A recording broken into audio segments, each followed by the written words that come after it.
If you want to know the secrets to living a long and happy life, stay tuned because that's what's coming up.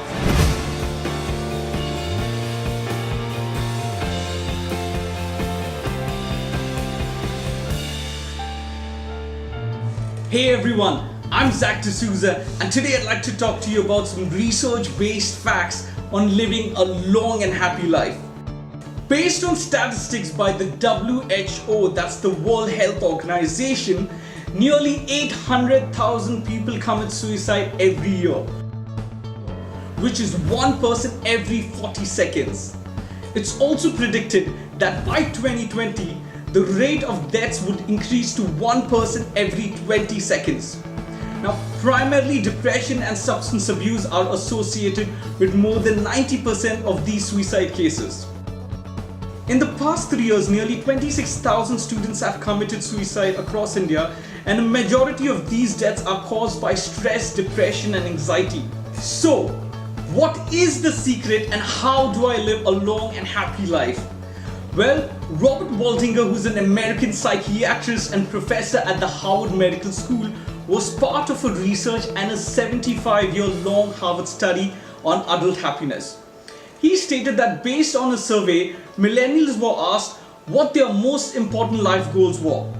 80% of them answered that a major life goal of theirs was to get rich, and another 50% of the same young adults said that another major life goal was to become famous.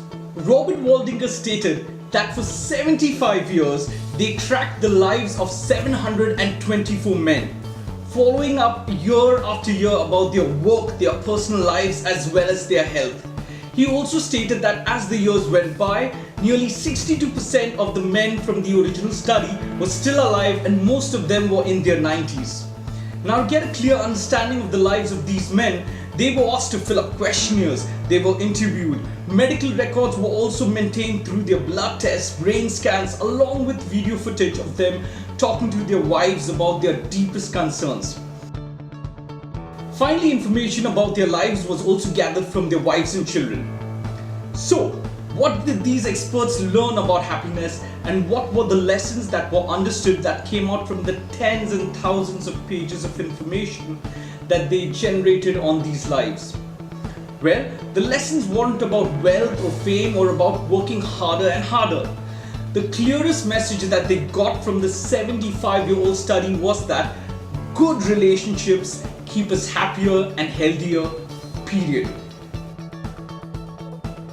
The three big lessons that they learned about relationships were is number one, is that social connections are really good for us and that loneliness kills.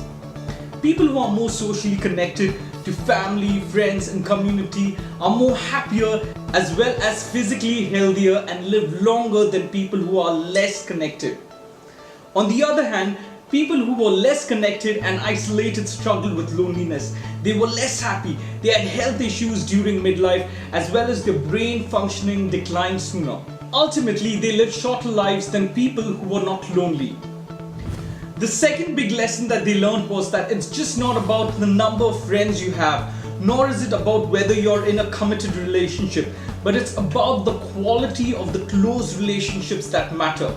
The studies also predicted that people who are most satisfied in their relationships at age 50 were the healthiest at age 80. People with unhappy relationships aged faster, as well as reported more physical and emotional pain. Now, the third biggest lesson that they learned was that good relationships don't just protect our bodies, but they also protect our brain. People in good relationships had sharper memories as well as they stay sharper longer, in contrast to people in toxic relationships which showed a decline in their memory. So, the final conclusion that can be drawn out of this is that good relationships are good for our health and well-being. They help us live healthier, richer lives as well as they keep our brains sharp and alert. So I'd like to encourage you to stop spending so much time on your mobile phone or on social media platforms. Instead, invest time in building strong, meaningful relationships whereby you spend time with your family, friends and loved ones, simply talking or dining together. Create memories with your kids and families, as well as reach out to your family members who you've been disconnected with, as unforgiveness and grudges only cause more mental and physical damage to yourself. The good, happier, and more fulfilling life is all built on having good relationships. And that's the secret on living a long and happy life. So go ahead and hit that subscribe button. Also make sure that you don't forget to click on the bell icon so that you get a notification whenever I release a new video. And please do like, comment, as well as share this video so that we together can make a difference.